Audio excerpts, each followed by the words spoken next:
Yo, what is up guys? Delboy here, aka Blue Collar Sports TV. Hopefully you guys are doing well.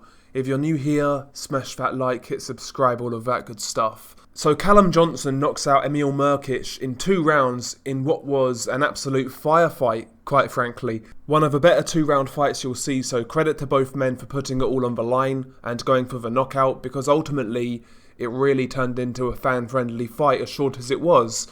But yeah man, real good fight between these two. First round, Callum Johnson came out with a lot of purpose and initiative. Straight away basically he got on Emil Markic's chest, and right away Callum Johnson was letting go of his hands. He was landing several hard shots to body and head, hooks from either side. He was also chucking in that powerful overhand right. And yeah, Callum started this fight really well, and he was landing some real nice hard shots on Emil Markic. But to Markic's credit, he was firing back and he was catching Callum Johnson in the exchanges, particularly with his right hand and sometimes his left hook as well. So Markic, while he was losing the exchanges, was firing back and he was finding the target.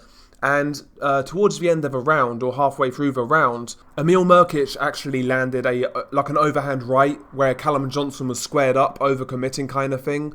And he caught Callum Johnson bang on the chin, and I think Callum Johnson's knee touched the canvas. I felt that should have been a knockdown. I couldn't confirm that 100% on the replay, but as the fight was happening, to me it looked like Callum Johnson's knee touched the canvas, so I felt that Emil Markic should have actually got a knockdown in the first round. And yeah, Callum Johnson was definitely hurt by that shot momentarily, but he soon shook it off and basically he resumed action.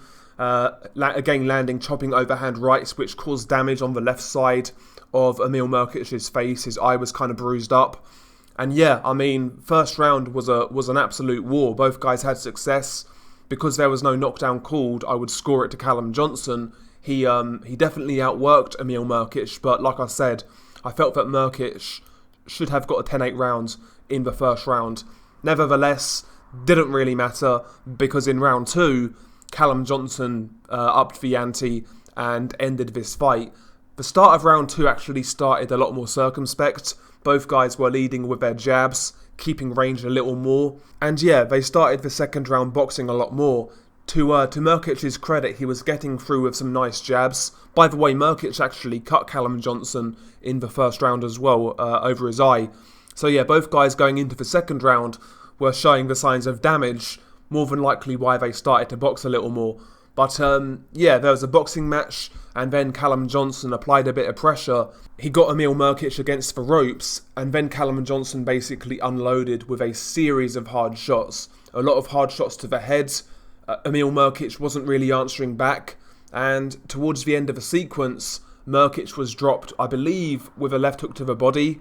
And yeah, it dropped him. The referee jumped in and waved it off, and rightly so, because Markic wasn't answering back, his face was getting damaged, he was taking hard shots. So yeah, a good stoppage by the referee, and Callum Johnson won the fight by a second round TKO.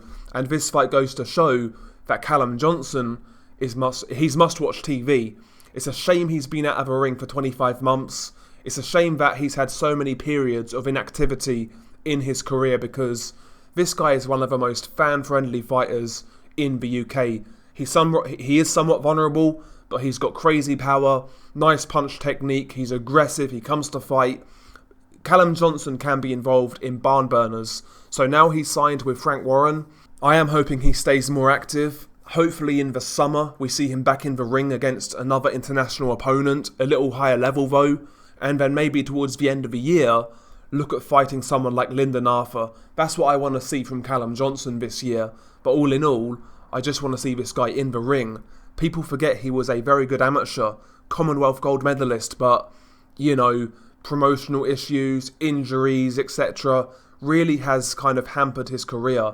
He's been pro now for a long time, I think basically a decade at this point, and he still only had 20 fights. That goes to show how inactive he's been at various points in his career. So he's 35, 36 now, Callum Johnson. So hopefully he can remain active in the last chapter of his career, and hopefully he can earn a bit of money, because, like I said, he is must-watch TV, Callum Johnson. And yeah, real fun fight. And just to add as well, on the undercard, deeper on the undercard, we saw David Adelaide versus Kamil Sokolowski. David Adelaide is a heavyweight prospect based out of the UK. He is starting to get some hype now. You know, he's a big puncher, he's a strong kid, etc. But I'll be honest, man, I felt he lost to Kamil Sokolowski. I thought that he got outboxed, outworked, and basically old-manned by Kamil Sokolowski. I thought Sokolowski clearly won this fight, to be honest. I thought it was a robbery. You know, I thought this was a flat-out robbery. I think a draw would have been a terrible scorecard. You know, there's no way David Adelaide won this fight against Kamil Sokolowski.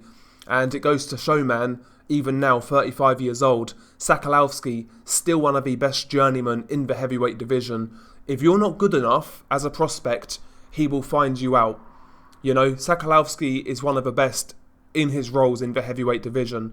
And, you know, it's a shame that he's been robbed of a massive victory. You know, just because his record isn't the best doesn't mean it's okay to rob this man.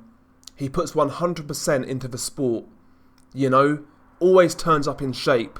Turns up at late notice to fight these guys. I mean, look at David Adelaide. He turned up on a week's notice, basically, maybe less, to fight Adelaide. So, again, man, I really feel for Kamil Sokolowski. I've actually covered a few of his fights on this channel when he's fought certain prospects, and I've always gave him the utmost respect in the world because, you know, he's a journeyman, right? He's not a full-time fighter, yet every single time I see this guy turn up in shape and he comes to fight, I never see Kamil Sokolowski turn up and roll over. He's a guy who earns every penny of his paychecks, and it's not okay to rob somebody like that. Just because he's got a bad record on paper doesn't make it okay. He won this fight, he won it clearly, just that simple. Just that simple. So, listen man, commiserations to Kamil Sokolowski. All I can really say, man, it's such a shame. If there's any justice in boxing, he gets a rematch next, because Adelaide did not win, and there are question marks now about David Adelaide. So he needs to take this rematch ASAP, as far as I'm concerned. Sokolowski deserves that second chance. Quite frankly, he shouldn't be in a rematch because he won that fight, clearly. So, again, man, I feel for Kamil Sokolowski. Gavin Lane, who works with him, he's a subscriber on the channel. So yeah, man, it's such a shame. It really is, man. I got a lot of respect for Kamil Sokolowski. So, you know, it's crazy. It's crazy, but yeah, I mean, it was a good card actually. Main event, obviously, Felix Cash put on a great performance. Callum Johnson versus Emil Markic, great fight. I actually quite enjoyed Sokolowski versus David Adelaide until the scorecard. So yeah, it was a good card in general. Big up to BT, but this one's left a sour taste in my mouth. It really has, man. It really has. But there we go. It is what it is. Share your thoughts below. It's been your guy Delboy. Peace.